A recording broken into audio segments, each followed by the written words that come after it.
Praise the Lord. எனக்கு பிரியமானவர்களே, உங்களுக்கு இந்திய நற்செய்தி. நம்முடைய வாழ்க்கையில் அநேக சமயங்களில் உயர்ந்தவங்களை பார்த்து மேன்மை அடைந்தவங்களை பார்த்து பொறாமப்படுறோம். அதற்கு காரணம் என்னவென்று நம்ம விசாரிக்கிறதில்ல, ஆராய்ந்து பார்க்கறதில்ல. ஆனால் கோவப்படுறோம், எரிச்சல் அடைகிறோம்.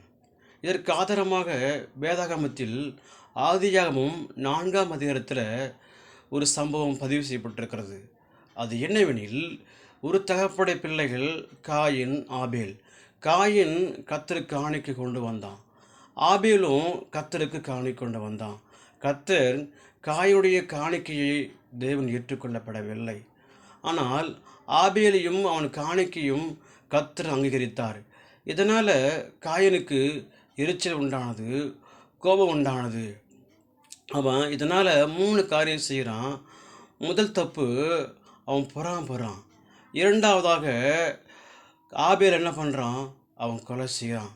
மூணாவதாக, உன் சகோதரன் எங்கே அப்படி என்று கர்த்தர் கேட்டபோது அவன் என்ன பண்ணுறான்? பொய் சொல்கிறான். தெரியாது, நான் காவலாளி என்று பொய் சொல்கிறான்.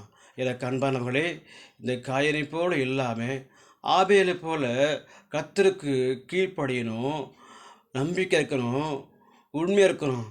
அப்போது கர்த்தர் உங்களையும் என்னையும் நம் எல்லாரையும் கர்த்தர் ஆசீர்வதிப்பார். May God bless you. Amen.